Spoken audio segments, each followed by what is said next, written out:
এই তো শিবরাত্রি আসছে, শিবের জন্মদিন না শিবের বিয়ের দিন বলুন তো, বলুন? বিয়ের দিন। বিয়ের দিন শুধু নয়, তত্ত্ব জানুন, শিবের জন্মদিন।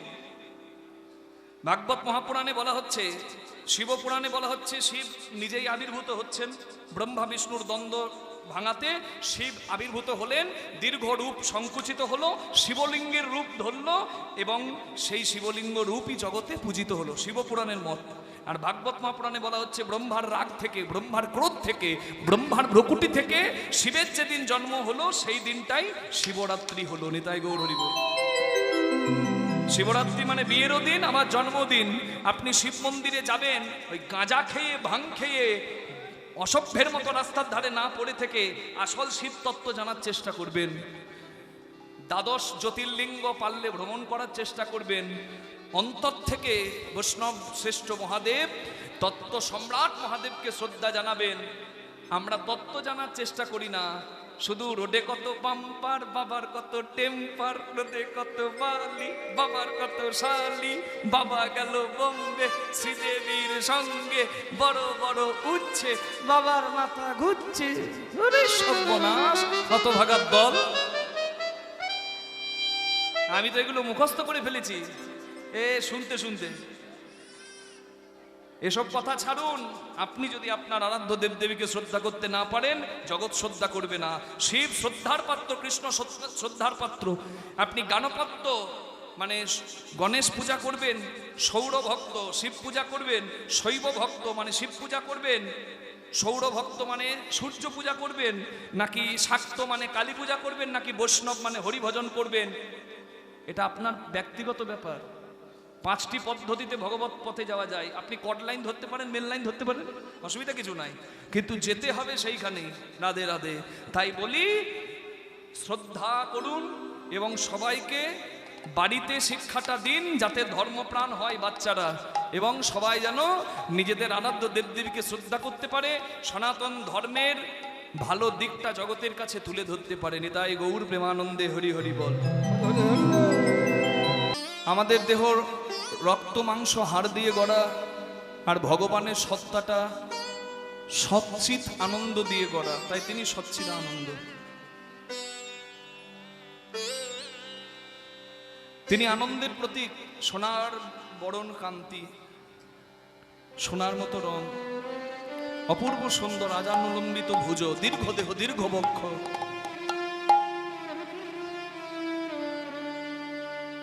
কিন্তু সুন্দরের পূজারী তো সবাই নয়। সুন্দর প্রকৃত সে, যার সৌন্দর্যের সঙ্গে তার গুণটিও থাকবে।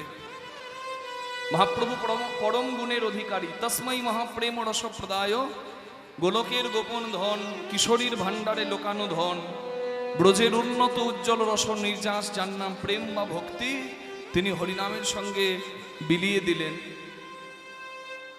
তাই তার মতো পরম দয়াল আর দ্বিতীয় কেহ নাই।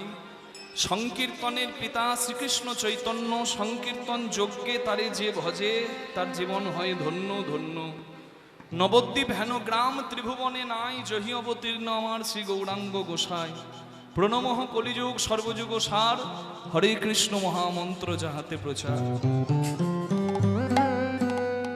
যে ঘুমিয়ে আছে তাকে ঠেলে দিলে জাগানো যায়, কিন্তু সংসারে যে জেগে জেগে ঘুমায় তাকে জাগানো বড় দায়।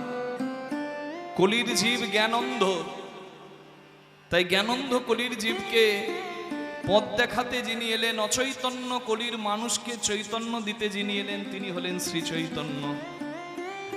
পতিত পাবনীর তীরে দাঁড়িয়ে পতিত পাবন ভক্তদের কৃপা করছেন।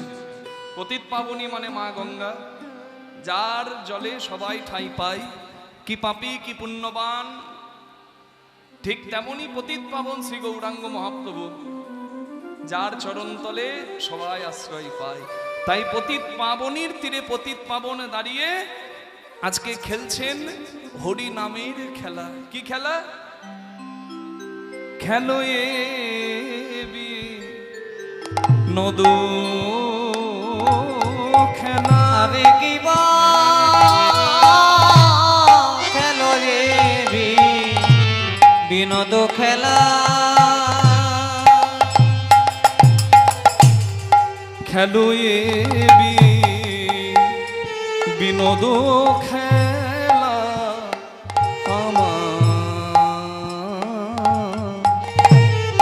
আমার গোড়া বন মালি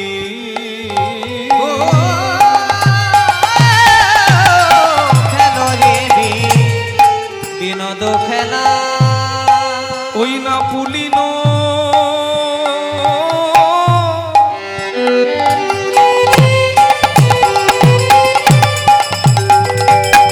বিহার করে লয়ে ভকত মণ্ডলী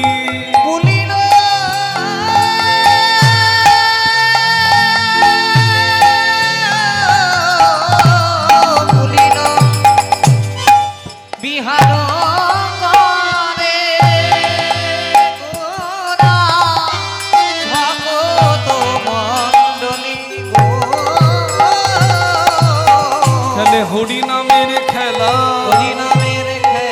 খেলে হরি নামের খেলা হরি নামের খেলা সঙ্গেতে ভকতের মেলা খেলে নামের খেলা ভগতের মেলা খেলে নামের খেলা সঙ্গেতে ভকতের মেলা হরি নামের খেলা সঙ্গেতে ভগতের মেলা খেলে নামের খেলা সঙ্গেতে ভকতের মেলা হরি নামের খেলা সঙ্গেতে ভগতের মেলা খেলে নামের খেলা দুটি বাহু তোলা হরি বলা খেলে নামের খেলা বাহু তোলা হরি বলা হরি নামের খেলা বাহু তুলা হরি বলা খেলে নামের খেলা বাহু তোলা হরি বলা খেলে নামের খেলা বাহু তুলা হরি বলা খেলে নামের হরি খেলা বল। চৈতন্য মহাপ্রভু খেলছেন হরি নামের খেলা। জগতে কি খেলা নাই? যে মহাপ্রভু আবার একটা নতুন খেলা দিলেন। অনেক খেলা আছে। হরি বল। এটা একটু প্রেসার দেবেন দাদা। জগতে অনেক খেলা আছে, যেমন ক্রিকেট, ফুটবল, কাবাডি, লুডো, কিন্তু সব খেলার থেকে হরিনামের খেলা একটু আলাদা। দেখবেন প্রত্যেক খেলার নিয়ম হচ্ছে খেলাতে একজন জেতে আর একজন হারে। যে জেতে তার তো বড় কষ্ট হয়, যে জেতে তার তো বড় আনন্দ হয়, কিন্তু যে হারে তার বড় কষ্ট হয়। কিন্তু মহাপ্রভু দিলেন এমন একটি খেলা, যে খেলায় হার জিত নাই, অর্থাৎ খেলাতে কেউ হারে না, খেলায় কেউ হারে না, সবাই জেতে। এই খেলা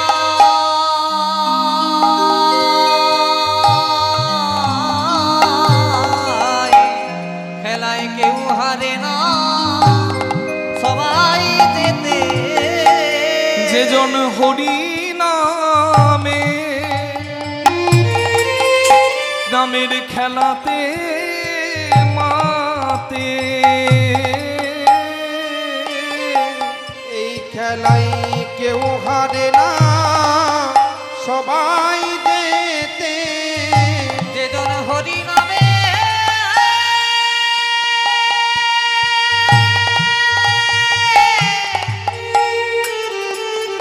হরি নামের খেলাতে মাতে,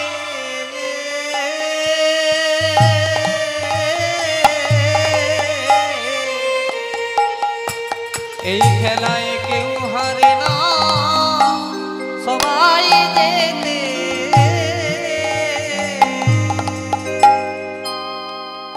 কেউ হারে না, সবাই জেতে। ক্রিকেট খেলতে গেলে দেখবেন 11 জন লাগে, ফুটবল খেলতে গেলে 11 জন লাগে, লুডো খেলতে গেলে অ্যাটলিস্ট 2 জন লাগে। কিন্তু চৈতন্য মহাপ্রভু বললেন হরি নামের খেলা খেলো। যদি 1 লক্ষ মানুষ এসে এক জায়গায় জড়ো হয় তবুও খেলা যায়। যদি তোমার সঙ্গী এই জগতে আর কেউ না থাকে, তুমি একা থাকো, তবু এই খেলা খেলো। এই খেলা 1 লক্ষ জন নিয়েও খেলা যায়, খেলার সঙ্গী কেউ না থাকলে একা একাও খেলা যায়।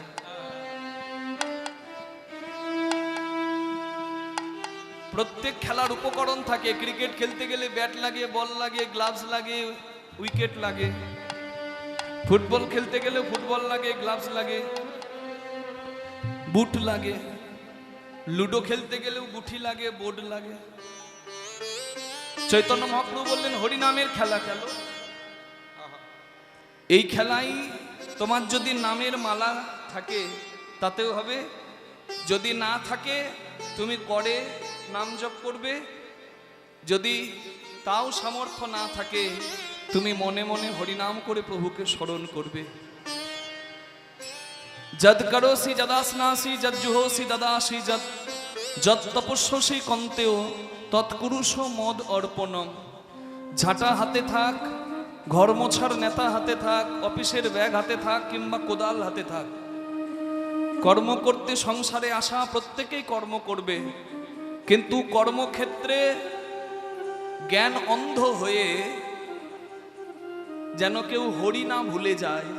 কর্মের মাঝেই যদি হরি স্মরণ থাকে, যদি আলাদা করে সময় না থাকে, ওই কর্ম করতে করতে যদি হরি স্মরণ করে ওই কর্মটাই ধর্ম হবে। এত সুন্দর পথ আর আছে? তাই চৈতন্য মহাপ্রভু বললেন সংসারী মানুষ তোমরা ত্রিতাপ জ্বালাতে জর্জরিত, সংসারের জন্য কেঁদেও সুখ নাই, ও কান্নাতে আনন্দও নাই, আর ও কান্নাতে দুঃখ কমেও না ভাই। যদি কানতে হয়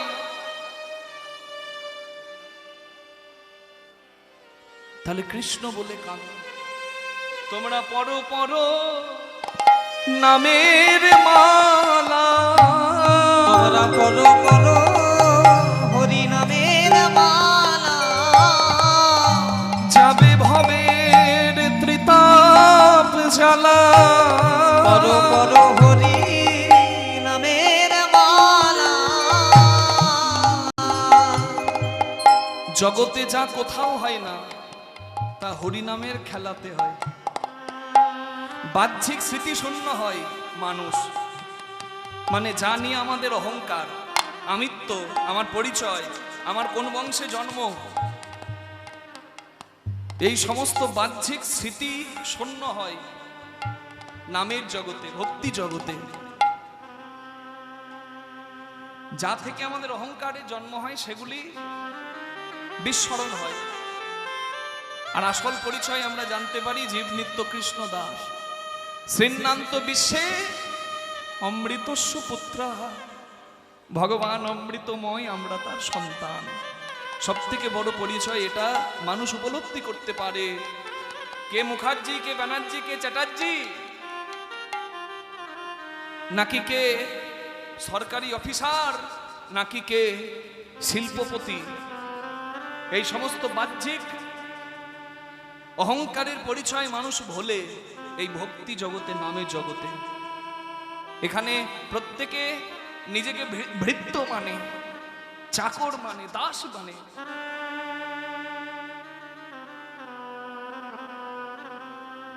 কে ধনী, কে দরিদ্র, কে পণ্ডিত, কে মূর্খ,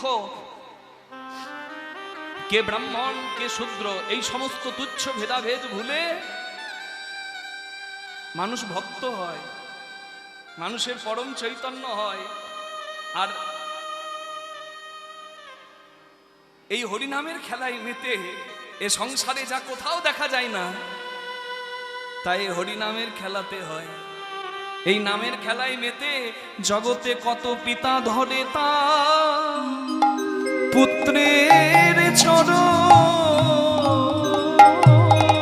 কত পিতা ধরে না পুত্রের চরণ,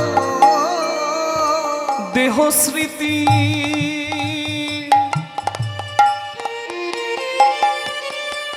হয়ে বিস্মরণ, পিতা ধরে তার পুত্রের চরণ, তাদের দেহ স্মৃতি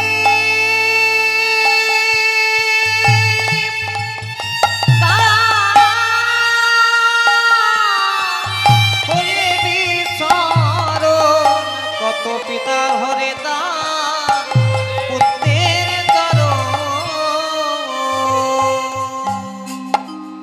কে গো ঠাকুমা?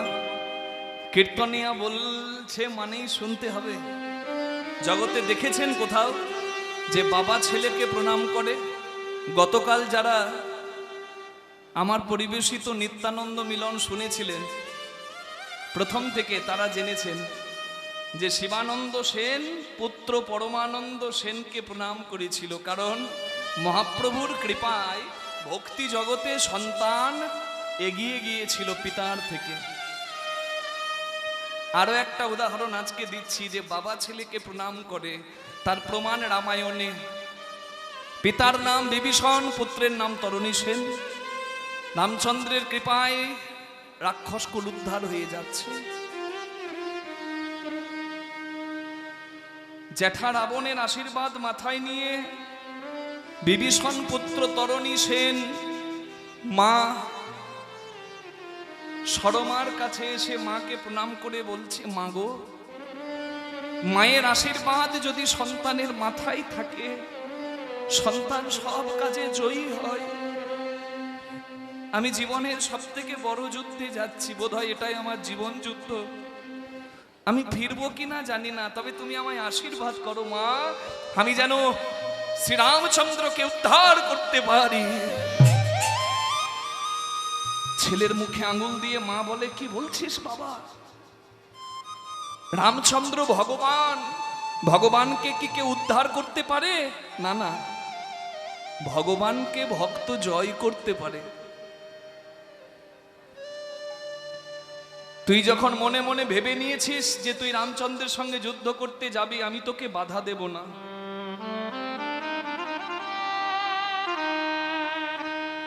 তবে যে জায়গাটায় তুই যাচ্ছিস ওই জায়গাটা বড় পবিত্র স্থান। ভগবানের সান্নিধ্য যাওয়াটাই হচ্ছে ভক্তের পরম সৌভাগ্য। না হয় মিত্র হয়ে, হলেই বা শত্রু হয়ে। আয় আমি তোকে সাজিয়ে দিই। নিজের হাতে সন্তানের সারা গায়ে রাম রাম রাম রাম রাম রাম লিখে দিল। ভক্ত সাজে সুসজ্জিত করে সন্তানকে আশীর্বাদ দিয়ে মা পাঠিয়ে দিল যুদ্ধক্ষেত্রে।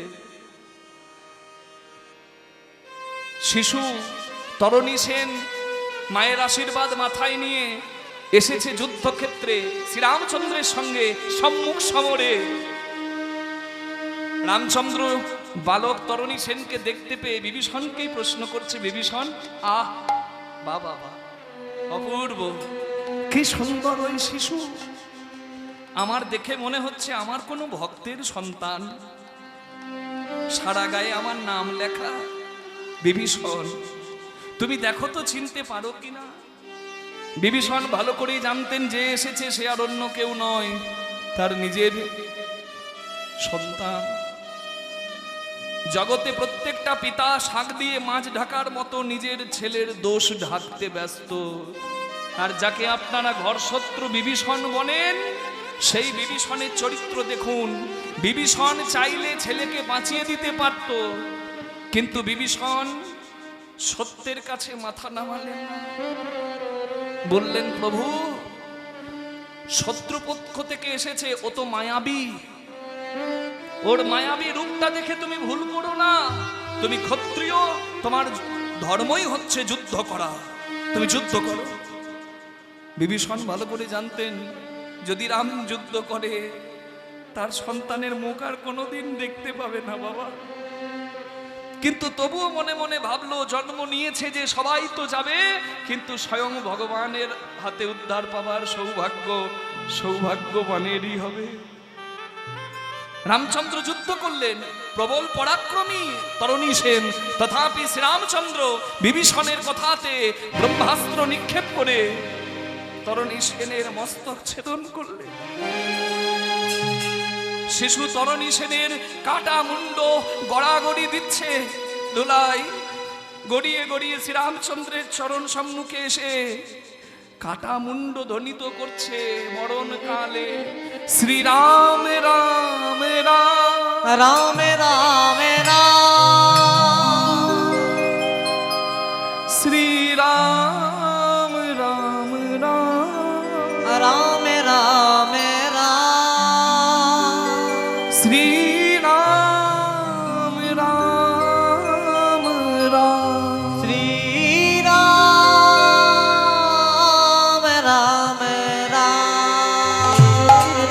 বিভীষণ, তুমি আমাকে দিয়ে কি করালে? তুমি বললে ও আমার শত্রু, কিন্তু যে ছেলে মরার কালে আমার নাম করে মরে, বদনে বলে রাম রাম রাম, সে কি আমার শত্রু হয়? ও নিশ্চয় আমার কোনো ভক্তের সন্তান, তুমি পরিচয় দাও। বিভীষণ আর থাকতে পারলেন না। এতক্ষণ বুকটাকে পাথর করে রাখলেও জীবনের সব থেকে বড় যন্ত্রণা হচ্ছে সন্তান শোক। মা বাবা বেঁচে থাকতে যদি কারোর সন্তান মারা যায়, এর থেকে বড় যন্ত্রণা আর দ্বিতীয় কিছু নাই। ছেলের মৃত্যু চোখের সামনে দাঁড়িয়ে দাঁড়িয়ে দেখছে, কাটা মুন্ডটা গড়িয়ে গড়িয়ে রামচন্দ্রের চরণে গেছে, আর মস্তকবিহীন নিথর দেহটা থরথর করে রক্তাক্ত দেহটা কাঁপতে কাঁপতে কিছুক্ষণের মধ্যে শিথিল হয়ে গেল, আর নড়ে না, আর ছড়ে না, আর অঙ্গ পুলকিত হয় না, ধুলায় ধূসরিত দেহটা অনাথের মতো পড়ে আছে যুদ্ধক্ষেত্রে। বাবা থাকতে না পেরে এক পা দুপা করে এগিয়ে এসে বিভীষণ তরণী সেনের দেহটা দেখে অঝোর ধারায় বুক ভাসিয়ে ছেলের পা দুটো নিজের মাথায় ঠেকিয়ে নিজের বুকে ধরে বললেন, তরণী, আমি তোর যোগ্য পিতা নই, আমায় ক্ষমা করিস বাবা। তবে আমি বড় ভাগ্যবান, কারণ তোর মতো সন্তানের পিতা আমি। সবাই তো যাবে, তবে প্রভুর হাতে উদ্ধার পাবার সৌভাগ্য যে ভাগ্যবানেরই হবে। আমি জানি না রে বাবা, কোন শুভক্ষণে তোর নাম রেখেছিলাম তরণী। তরণী মানে নৌকা। সত্যি তুই তরণী রে, সত্যি তুই নৌকা।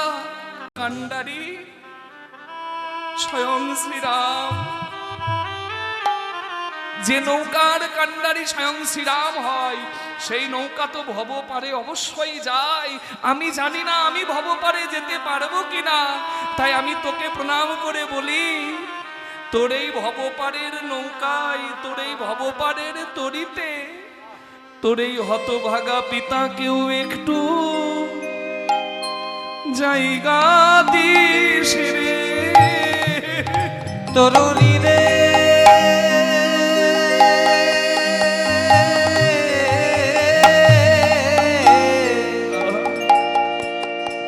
তোর পিতাকে একটু জায়গা দিস রে।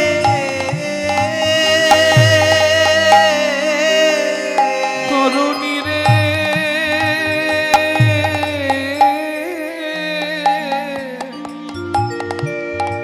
তোর পিতাকে একটু জায়গা দিস রে তরুণী রে।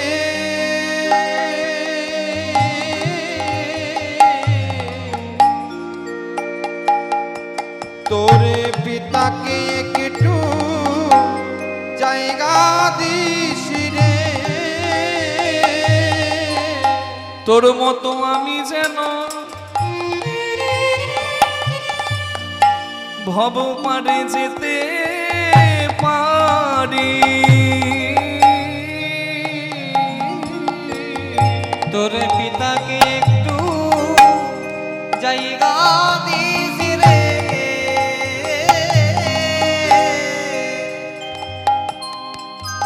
পিতা হলেন বিভীষণ, পুত্র হলেন তরণী সেন। সন্তান ভক্তি জগতে এগিয়ে গিয়েছিল, কর্মে বীর হয়েছিল, তাই পিতা সন্তানের চরণে মাথাটা নামিয়ে দিল। ভক্তি জগৎ, নামের জগৎ ছোট হতে শেখায়। ওই জন্যই তো বলে পরে হবে নাম, একবার তো আগে নাম পরে না, আগে নাম পরে না, আগে নাম পরে না, আগে নাম হরি নাম করবি যদি হরির নাম। আগে নাম পরে নাম করবি যদি হরি নাম আগে নাম পরে নাম হরি বল। আগে নাম। আপনারা বলবেন এই তো ভাই নেমে বসে আছি, এই নামা নয় গো, মাটিতে নেমে বসা নয়, নিজের অহংকারের আসন থেকে আগে নাম পরে না। আরে আসন থেকে আগে নাম পরে নাম অহংকারের আসন থেকে আগে নামে পড়ে নাম আগে নাম। কি হবে বলুন তো এত অহংকার করে? কিছু নিয়ে আসিনি, কিছু নিয়ে যাব না। আমার কর্মের দ্বারা জগতে আমার পরিচয় থাকবে, কর্ম থেকে অর্জিত কর্মফল, পাপ কিংবা পুণ্যের ফল আমার পথের করি হবে। দেখুন, আত্মপমেন সর্বত্র সমং পশ্যতি যোর্জুন সুখং বা যদি বা দুঃখং সো যোগী পরম মত। খেতে ভালো লাগুক না লাগুক রোজ খাও তিতা, উচ্ছে খাও নিম খাও, খেলেই মঙ্গল। ফুচকা দেখতে ভালো, খেতে ভালো, খেলে হবে সর্বনাশ। রোজ খেতে ভালো লাগুক না লাগুক রোজ খাও তিতা, পড়তে ভালো লাগুক না লাগুক রোজ পড়ো গীতা। গীতা মানুষ তৈরি করে, চরিত্র গঠন করে, ধর্মপ্রাণ করে। কত সুন্দর কথা, যে নিজের সামান্য স্বার্থ ত্যাগে জগতের কল্যাণ করে সে মানুষের থেকে উঁচু পর্যায়ে গিয়ে যোগী হয়, আর সে এই স্রষ্টার ভগবানেরও বড় প্রিয় হয়। চিন্তা করুন। আর আমরা নিজের বাড়ি, নিজের গাড়ি, নিজের নারী, এই ছাড়ার জগৎ নাই, এই নিয়ে ভাবতে ব্যস্ত। যদি নিজের টুকু চিন্তা করত, ভারতবর্ষ স্বাধীন হতো না। যদি বিপ্লবীরা শুধু নিজের ঘরের চিন্তা করত, তারা দেশের চিন্তা করেছে, দশের চিন্তা করেছে, তাই আজকে আমরা শান্তির নিঃশ্বাস নিচ্ছি। আমি অবাক হয়ে যাই হিন্দুদের অধঃপতন দেখে, দুঃখ পেলে এই কথাগুলো বেরিয়ে আসে। সনাতনী হিন্দুদের জাগরিত করার জন্য আমি বহু কথা বলি। আপনারা যারা টিভিতে, ইউটিউবে, ফেসবুকে আমাদের ফলো করেন, আপনারা লক্ষ্য রাখবেন, সনাতনী হিন্দুদের একত্রিত করার জন্য, ধর্মপ্রাণ করার জন্য আমরণ চেষ্টা কে করে জানি না, আমি করি। এবং দুঃখ পায় সনাতনী হিন্দুদের কর্ম দেখে। একটা ভালো প্রতিষ্ঠান হবে, ধরুন এই মন্দির হবে, এই মন্দির হবে, এই মন্দিরটা হচ্ছে কারোর একার জন্য নয়, সবার মঙ্গলের জন্য। একটা ধর্ম প্রতিষ্ঠান হবে, সেখানেও কিছু মানুষ আছে যারা নিজেদের চরিত্রটাকে বিসর্জন দিয়েছে, জলাঞ্জলি দিয়ে দিয়েছে নিজেদের মর্যাদাকে। একটা সৎ প্রতিষ্ঠান হবে, সেইখানেও কাঠি করার জন্য মানুষ এসে জুটে যাবে। একটা মন্দির হবে, ভক্ত সেবা হবে, কীর্তন হবে, সেইখানেও মানুষ বিরোধিতা করবে। ভালো কাজে যারা এগিয়ে যায় তাদের সর্বনাশ করার চেষ্টা করবে। লজ্জা লাগে না সনাতনী হিন্দু তুমি? তোমার লাজ লাগে না? তুমি এগিয়ে আসতে পারো না? কেউ ধর্ম আচরণ করছে, কেউ সনাতনীদের জন্য মঙ্গলের কিছু কাজ করছে, সনাতন ধর্মের যাতে উন্নতি হয় সেই কাজ করছে, মানুষ যাতে ধর্মপ্রাণ হয়ে এগিয়ে আসে, ভক্ত সেবা হবে, কীর্তন হবে, সেই জায়গাতে তুমি বিরোধিতা করছো। তোমার লাজ লাগে না? বিন্দু মাত্র মূল্যবোধ তোমার নাই, তুমি জলাঞ্জলি দিয়ে দিয়েছো সব। তুমি সনাতনী তো দূরের কথা, তুমি একটা মানুষ হনো। আহার নিদ্রা ভয় মৈথুনামচ। শুনুন, আমি শাস্ত্র থেকে প্রমাণ দেব। মানুষের মতো দেখতে হলে মানুষ হয় নাকি? হ্যাঁ, এই বহরমপুরে যারা ছুটে এসেছেন গ্রাম গ্রামাঞ্চল থেকে ছেলে মানুষ করার জন্য, আসেন নাই? ছাগলের বাচ্চা জন্ম নিয়ে ছাগল ছানা হয়, কুকুরের বাচ্চা জন্ম নিয়ে কুকুর হয়, বিড়ালের বাচ্চা জন্ম নিয়ে বিড়াল হয়, কিন্তু মানুষের বাচ্চা জন্ম নিয়ে মানুষ হয়? যারা বলছেন হ্যাঁ বাবা হয়, হবে না কেন, মানুষের বাচ্চা তো মানুষই হবে, তা যদি হবে তাহলে ওই দৌলতাবাদের থেকে আপনারা বহরমপুরে চলে আসছেন, জিজ্ঞাসা করলে বলছেন কি করতে এসেছি জানো না? ছেলে মানুষ করতে এসেছি। কেন? ছেলে মানুষ নয়, মানুষ করতে এসেছেন? তাহলে মানুষ করতে হয়। মানুষের মতো দেখতে হলে মানুষ হয় না। পশুবৃত্তি মানুষ জাতি করছে দেশে দেশে। হরি বল। বাবা মাকে দুটো দেয় না খেতে, দেশি কুকুর কেঁদে মরে ক্ষুধার জ্বালায়, আর পশু প্রেম দেখাবার জন্য বিদেশি কুকুর কিনে পোষে।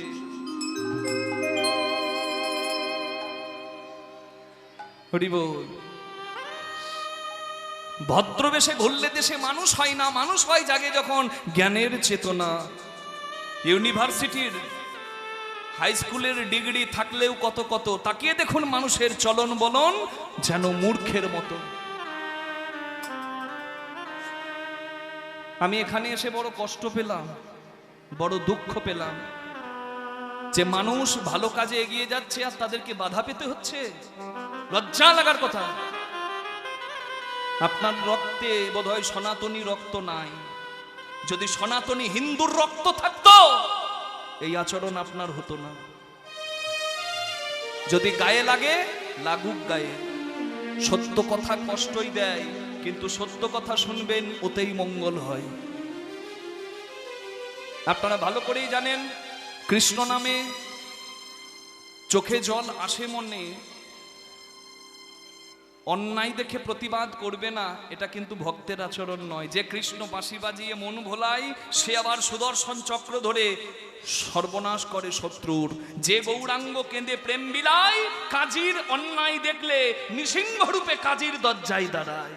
সেই গৌরাঙ্গের, সেই কৃষ্ণের দাস আপনারা, পরিচয়টা ভুলে যাবেন না। অন্যায় দেখলে প্রতিবাদ করবেন। সাপ যদি মন্দিরে থাকে সাপকে দি রেসপেক্ট, আর সাপ যদি মশারির তলায় ছেলে ঘুমাচ্ছে ছেলেকে ধরতে যায় সাপকে দি লাঠির বাড়ি দিতে হবে। যে নিজের জায়গা, যে নিজের স্থান ভুলে যাবে তাকে স্থান সবাইকে দেখিয়ে দিতে হবে। যদি আপনার সনাতনী চেতনা বিন্দুমাত্র থাকে অন্যায়ের প্রতিবাদ করবেন। হরিভক্তরা সুদর্শন ধরবে, শিব ভক্তরা ত্রিশূল ধরবে এক জায়গায় এসে। আর মায়েরা কিছু না পারেন তো কি থাকে গো শীতলা মায়ের হাতে? কি থাকে? ঝেঁটা ঝেঁটিয়ে বিদায় করবে। হরি বল। মহাভারতের বাণী, আহার নিদ্রা ভয় মৈথুনম চ সমানে তৎপশুভের নারানাম ধর্মো হি একো অধিকো বিশেষ ধর্মেন বিহীন পশুভের সমানা। খাওয়া, ঘুমানো, ছেলে মেয়ের বাবা মা হওয়া আর মৃত্যু দেখে ভয় পাওয়া, এটা মানুষও পারে, এটা পশুও পারে। কিন্তু তাহলে তুমি মানুষ কি করতে হয়েছো? তুমি যে বলো আমি মানুষ শ্রেষ্ঠ, মানুষ মানুষ হয় ধর্ম আচরণের মাধ্যমে। ধর্মে না বিহীন পশুভের সমানা। যে ধর্মপ্রাণ নয়, যার মধ্যে ধর্মবোধ নাই, যে মনুষ্যত্ব মানবতা বিসর্জন দিয়েছে, সে মানুষ নয়, সে একটা পশুর অধম। নিতাই গৌর প্রেমানন্দে হরি হরি বল। আমি হাত জোর করে প্রার্থনা জানাবো, আপনি তিলক সেবা করেন না, আপনি না করুন, কিন্তু যে করছে তাকে বাধা দেবেন না। যেখানে ভালো মঙ্গলের কাজ হচ্ছে আপনি 2 টাকা দিতে পারবেন না, কিন্তু তাদের সর্বনাশ করার জন্য দয়া করে কোর্টে কেসটি করে দেবেন না। এগিয়ে আসুন সনাতনীরা। এখন মানুষ কি নিয়ে এসেছে আর কি নিয়ে যাবে, কার জন্য করে মানুষ, যার জন্য করবেন তার কাছে শুনতে হবে তুমি কি করেছো আমার জন্য। এই স্রষ্টার সংসারে এসে নিজেকে সর্বেও শ্রেষ্ঠ মনে করে যে তার অশেষ দুর্গতি হয়, আর সেই সময়টাতে অনেক দেরি হয়ে যায়। তাই মানুষ জ্ঞানের আলোয় আসুন।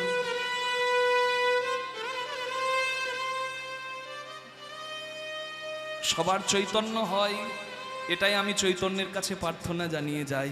নিতাই গৌর প্রেমানন্দে হরি হরি হরি বল। হরি হরি হরি বল।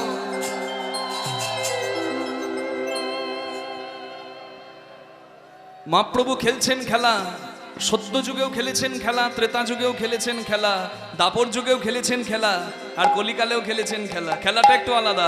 বৃন্দাবনের খেলা ছিল মাঠে দৌড়া দৌড়ি, বৃন্দাবনে খেলা ছিল মাঠে দৌড়া দৌড়ি, বৃন্দাবনের খেলা ছিল মাঠে দৌড়া দৌড়ি, বৃন্দাবনে খেলা ছিল মাঠে দৌড়া দৌড়ি, বৃন্দাবনের খেলা ছিল মাঠে দৌড়া দৌড়াদৌড়ি নবদ্বীপের খেলা হলো ধুলাই গড়া গড়ি নবদ্বীপের খেলা হলো ধুলাই গড়াগড়ি নবদ্বীপের খেলা হলো ধুলাই গড়াগড়ি ধুলি নয় গোপী পদরেণু ধুলি নয় গোপী পদরেণু ধুলি নয় প্রতিম ধরেনু যে ধুলা মেখেছিল নন্দ সুত যে ধুলা মেখেছিল নন্দ সুত ধুলি মাখরে ধুলি মাখরে মাখরে মাখরে ধুলি মাখরে মাখরে মাখরে মাখরে এই তো এই মুশকিল আমি বলছি ধুলো মাখরে আর সবাই মাখতে শুরু করে দিয়েছে শুধু মাখলে হবে না হাতে করো কাম আর মুখে বলতে হবে নাম জয় রাধে গোবিন্দ বলে মাখরে গো মাখরে জয় রাধে গোবিন্দ বলে মাখরে মাখরে জয় রাধে গোবিন্দ বলে মাখরে মাখরে জয় রাধে গোবিন্দ বলে মাখরে মাখরে বৃন্দাবনের খেলা ছিল মুরলী বাদন বৃন্দাবনে খেলা ছিল মুরলী বাদন নবদ্বীপের খেলা হলো মৃদঙ্গ বাদন এই নবদ্বীপে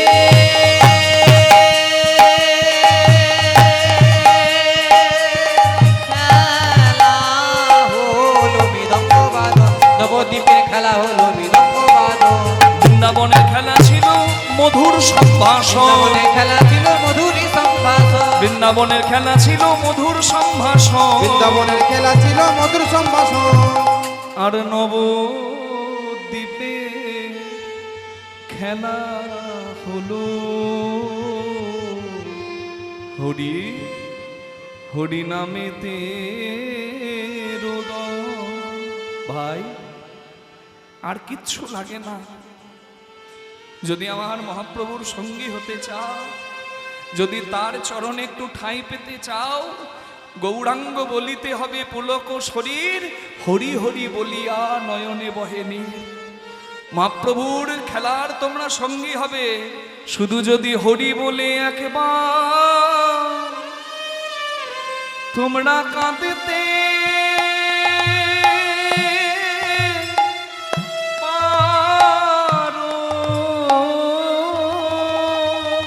যদি তোমরা কেউ হরি হরি বলে একবার কাঁদিতে পারো আমার প্রভুর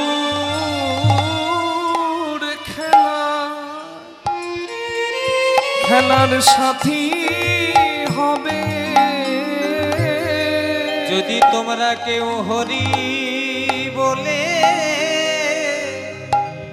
বলে কাঁদিতে পারো হরি বল। এই তো হরি নামের খেলা শুধু বাহু তোলা হরি বল পতিত পাবনীর তীরে দাঁড়িয়ে পতিত পাবন গৌরাঙ্গ মহাপ্রভু খেলছিলেন নিজে খেলে জগৎকে খেলতে বলছিলেন যে আসল খেলা খেলো আর খেলতে খেলতে তোমারও তো দিন শেষ হয়ে যাবে ওই দেখো পূর্বের সূর্য পশ্চিম আকাশে অস্ত যায় হরি বল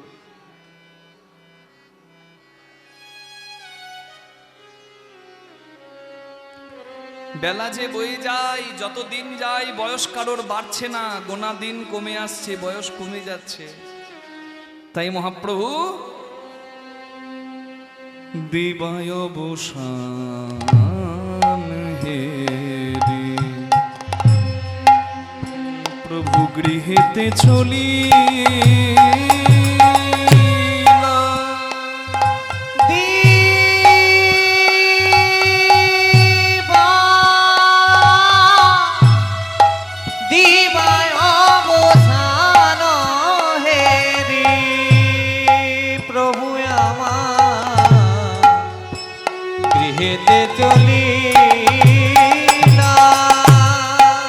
সারাদিন খেলা খেলে সন্ধেবেলায় ঘরে এসে শচী মায়ের চরণে প্রণাম করেছে নিমাই জননী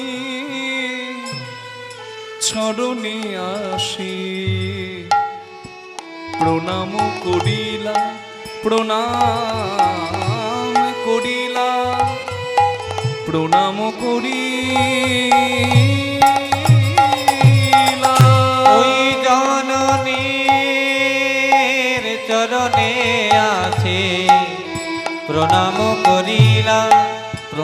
নাম করিলাম প্রণাম করি আমায় আশীর্বাদ করো মা, আশীর্বাদ করো মা যেন কৃষ্ণ বলে কাঁদতে পারি, আশীর্বাদ করো মা। কৃষ্ণ বলে কাঁদতে পারি আশীর্বাদ করো মা কৃষ্ণ বলে কাঁদতে পারি, আশীর্বাদ করো মা। কৃষ্ণ বলে কাঁদতে পারি আশীর্বাদ করো মা কৃষ্ণ বলতে যদি চোখে জল আসে, তার কি শাস্ত্র পড়ে কৃষ্ণ জানতে হয় গো? যোগীর চিন্তা জগন্নাথ, ফকিরের চিন্তা মক্কা, ধনীর চিন্তা ধন, ৯৯ এর ধাক্কা। যোগী জগন্নাথ ভাবে, ফকির মক্কা ভাবে, ধনী ধন ভাবে। আর ৯৯ এর ধাক্কা মানে কোনোদিন ধনের আশা কারোর পূর্ণ হয় না। যে যত পায় করে তত খায়, যেদিকে যাই হাত বাড়াই, ব্যাংকে জমাই আর বুড়ি বাড়াই, কিন্তু আশা পূর্ণ হয় না। কিন্তু ভগবানের তো অভাব নাই। ঐশ্বর্য সমগ্রশ্চ বীর্য যশ মাধুর্য শ্রিয় জ্ঞান বৈরাগ্যশ্চৈব সন্নাং ভগৈতিঙ্গনা। ঐশ্বর্য মাধুর্য শ্রী জ্ঞান যশ বৈরাগ্য যাহাতে পরিপূর্ণ, তিনি হচ্ছেন ভগবান, তার অভাব নাই। কিন্তু তথাপি ভগবান একটা বস্তুর জন্য কাঙাল, সেই বস্তুটির নাম হচ্ছে ভক্তি। আর ভক্তি যার হৃদয়ে জন্মাবে, ভগবান কৃষ্ণ তার বশ হয়ে যাবে। হরি বল। তাই ভক্তি পাওয়ার চেষ্টা করুন। চৈতন্য মহাপ্রভু মাকে প্রণাম করলেন, ভগবান জন্মে জন্মে মাকে প্রণাম করেছে। আর আমরা যদি মা বাবাকে অবহেলা করি, আমরা কি পাবো? উন্নতি করতে পারবো? এই নিমাইকে আশীর্বাদ দেওয়ার জন্য মা যেই না নিমাইয়ের দিকে তাকিয়েছে, অমনি দেখছি নিমাইয়ের সারা গায়ে ধুলো মাখা। সচিমা কেঁপে উঠেছে। কেন? নিমাইয়ের কোমল অঙ্গে তুলসী চন্দন দিতে মায়ের হাতটা কাঁপে, আর সেই নিমাইয়ের সোনার অঙ্গ আজকে ধুলো মাখা।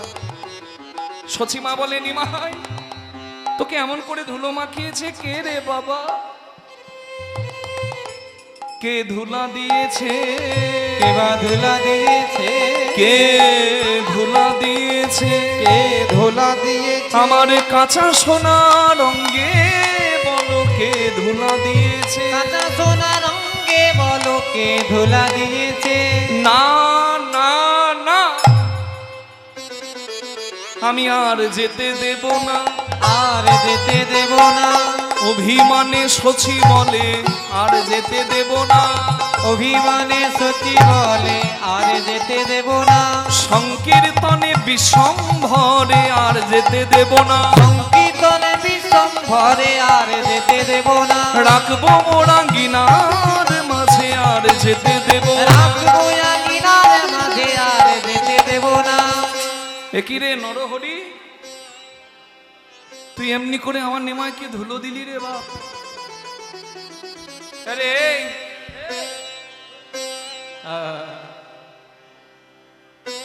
তোর প্রাণে একটু দয়া মায়া নাই বাবা? তুই আমার নিমাইকে ধুলো মাখিয়েছিস। নরহরি বলে, মা গো তোমার নিমাইয়ের অঙ্গ যে ভজনের অঙ্গ, আমাদের সাধনের অঙ্গ, তোমার নিমাইয়ের অঙ্গে কি ধুলা দিতে পারি? আমরা ধুলো দিইনি মাগো, আমরা ভক্ত, তোমার নিমাই ভগবান। ভক্ত কি ভগবানকে ধুলো মাখায়? তোমার নিমাই হরিনাম করবে, সবাইকে কৃপা করবে, কখনো দুহাত তুলে নাচবে, আবার নাচতে নাচতে কখনো নিজেই ধুলাই গড়াগড়ি খাবে। আপনি মেখেছে, আপনি মেখেছে, ধুলায় আপনি মেখেছে, ধুলায়া পনি মেখেছে। তার যে ধুলা মাখার স্বাদ হয়েছে আপনি মেখেছে। ধুলা মাখার স্বাদ হয়েছে আপনি মেখেছে। ধুলা মাখার স্বাদ হয়েছে আপনি মেখেছে। ধুলে ধূসরিত অঙ্গ গদ গদ ভাস, ধুলি ধূসরিত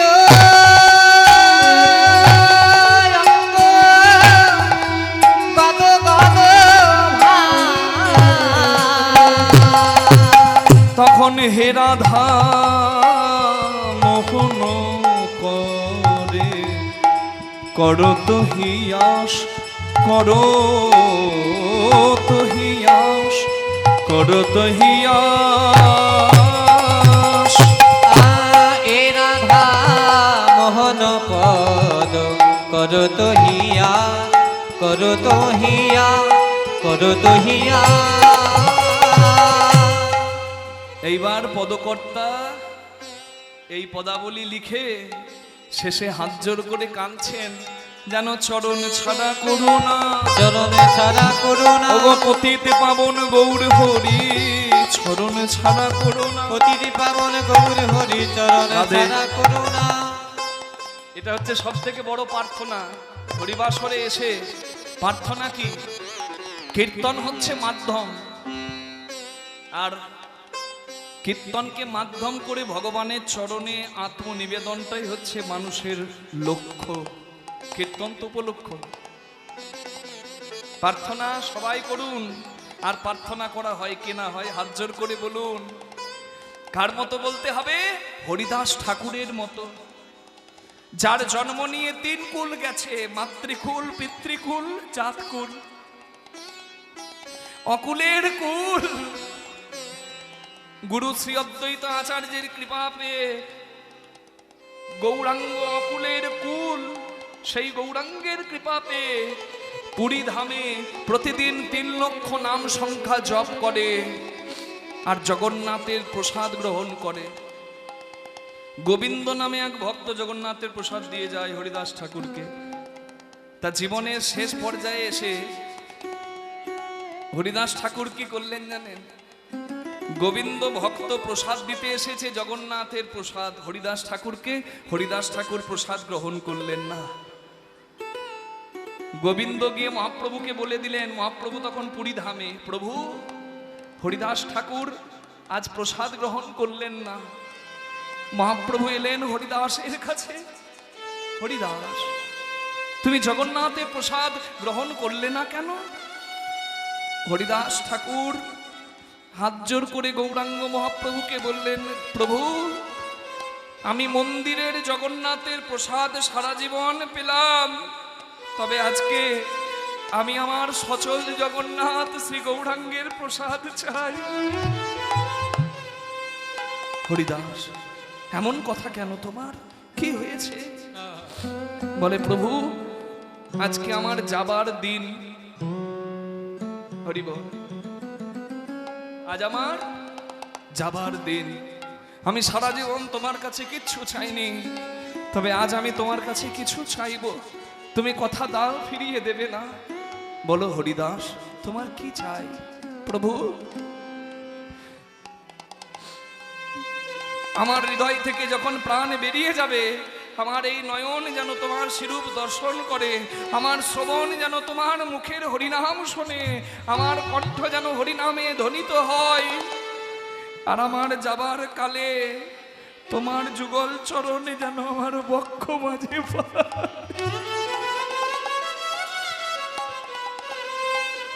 এর থেকে বড় প্রার্থনা জীবনের আর কিছু নয়। তাই রাধারমণ দাস ঠাকুর লিখলেন, যেন চরণ ছাড়া করো, প্রভু চরণ ছাড়া করুণা, প্রভু চরণ ছাড়া করো না, চরণ ছাড়া করুণা, চরণ ছাড়া করো না, চরণ ছাড়া করুণা। পতিত পাবন গৌর হরি চরণ ছাড়া করো না, পতিত পাবন গৌর হরি চরণ ছাড়া করুণা। তুমি পাবন আমি পতিত চরণ ছাড়া করো না, তুমি পাবন আমি, তুমি নাম ধরেছ পতিত তুমি পাবন আমি পতি, নাম ধরেছ পতিত পাবন, তুমি পাবন আমি পতি, নাম ধরেছ পতিত পাবন, তুমি পাবন আমি পতি, নাম ধরেছ পতিত পাবন, তুমি পাবন আমি পতি, নাম ধরেছ পতিত পাবন। তুমি পাবন আমি পতি, চরণ ছাড়া করুণা। এ রাধা মোহন পদ করো তো হিয়া, করো তো হিয়া, করো তো হিয়া। তাই হে রাধা মোহন পদ করত হিয়াস। হে রাধা মোহন পদ করো তো হিয়াস রে। হে রাধা মোহন পদ করত হিয়াস। হে রাধা মোহন পদ করত হিয়াস রে। হে রাধা মোহন পদ করত হিয়াস রে। হে রাধা মোহন পদ করত হিয়াস রে। হে রাধা মোহন পদ করত হিয়াস রে। হে রাধা মোহন পদ করত হিয়াস রে। হে রাধা মোহন